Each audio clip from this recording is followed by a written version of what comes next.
Shalom, bersama saya Pendeta Reza Abraham dalam ringkasan pelajaran Sekolah Sabat 5 menit. Di pelajaran yang pertama di triwulan ini, kita belajar tentang Paulus dan jemaat Efesus. Saudara-saudara, mari berdonasi untuk sekolah Advent yang ada di kota Semarang dalam proses pembangunan sarana olahraga untuk mempersiapkan tahun ajaran yang baru.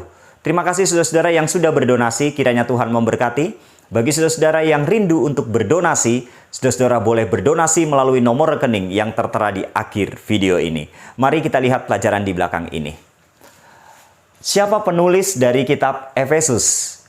Kitab Efesus ini sifatnya adalah sebuah surat yang ditulis oleh Rasul Paulus kepada jemaat yang ada di Efesus. Dan keterangan ini kita bisa baca dalam Efesus 1 ayat 1 dan Efesus 3 ayat 1. Di mana Rasul Paulus menyatakan sendiri bahwa dia adalah penulis dari surat Efesus.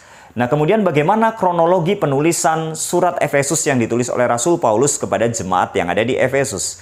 Kronologinya adalah yang pertama, di tahun 52 Masehi, itu adalah kunjungan singkat Rasul Paulus ke Efesus. Keterangan ini kita bisa baca dalam Kisah 18 ayat 18 sampai dengan 21. Ketika Rasul Paulus sampai di Efesus, dia masuk ke rumah ibadat. Dia bertemu dengan orang-orang Yahudi, ngobrol di sana, berbincang-bincang, berdiskusi. Apa yang dibicarakan? Tentunya tentang Tuhan Yesus, tentang firman Tuhan. Dan hal inilah yang membuat orang-orang Yahudi pada saat itu sangat tertarik dan kagum dengan Rasul Paulus. Sehingga mereka meminta Rasul Paulus untuk tetap tinggal lebih lama di Efesus. Tapi Rasul Paulus menolak karena dia akan pergi ke Antiokhia. Tapi Rasul Paulus berjanji bahwa dia akan datang kembali ke Efesus. Dan janjinya ditepati. Di tahun 53 sampai dengan tahun 56 Masehi, Rasul Paulus datang kembali ke Efesus. Selama 3 tahun dia ada di Efesus berdasarkan Kisah Para Rasul pasal 19. Nah, selama 3 tahun di Efesus yang Rasul Paulus lakukan adalah membangun jemaat. Sehingga terbentuklah jemaat-jemaat yang ada di kota Efesus, yaitu salah satu kota yang besar di Kekaisaran Romawi pada saat itu. Nah, kemudian di tahun 57 Masehi, setelah 3 tahun tinggal di Efesus, maka Rasul Paulus ada di Miletus. Nah, pada waktu dia ada di Miletus, dia bertemu dengan tua-tua dari jemaat Efesus. Keterangan ini kita bisa baca dalam Kisah pasal 20 ayat 17 sampai 38. Ketika bertemu dengan tua-tua dari jemaat Efesus, Paulus menceritakan kembali ketika dia datang ke Efesus, menyampaikan pekabaran tentang Yesus, menyampaikan kebenaran, membentuk jemaat-jemaat. Bahkan dia katakan dengan rela hati dia menyampaikan pekabaran ini. Bahkan dia katakan bahwa dengan cucuran air mata. Apa maksudnya Rasul Paulus menceritakan ini kepada tua-tua jemaat Efesus saat itu?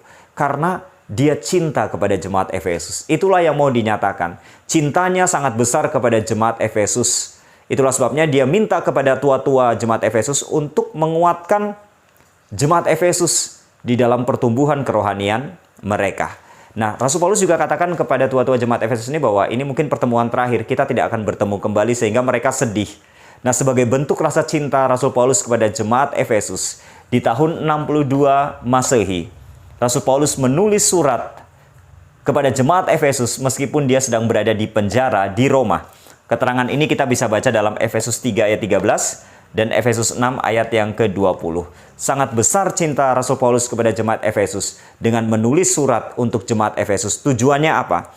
Tujuannya adalah supaya menyatakan komitmen jemaat Efesus. Mereka adalah pengikut Yesus. Mereka telah menerima Yesus sebagai juru selamat pribadi mereka. Mereka adalah gereja dari Yesus Kristus. Itulah sebabnya dalam surat Efesus kita mendapatkan ada 4 metafora yang Rasul Paulus tuliskan tentang gereja.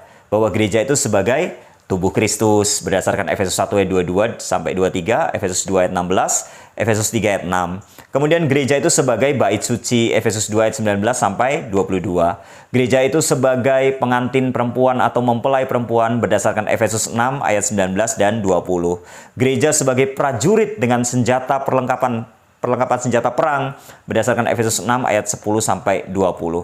Rasul Paulus ingin menyatakan bahwa jemaat Efesus itu adalah gereja Tuhan yang memiliki peranan dan tugas untuk menyampaikan pekabaran tentang keselamatan kepada orang lain.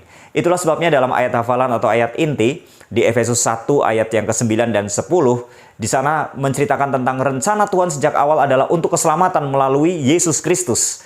Itulah sebabnya di dalam Yesus maka akan disatukan seluruh orang, yaitu baik orang Yahudi maupun non-Yahudi. Dalam hal apa? Dalam hal keselamatan. Itulah sebabnya surat Efesus berbicara, temanya adalah tentang Yesus Kristus yang mau ditinggikan, dinyatakan sebagai kekuatan dan keselamatan bagi setiap orang. Inilah ringkasan pelajaran Sekolah Sabat sepanjang minggu ini. Tuhan memberkati.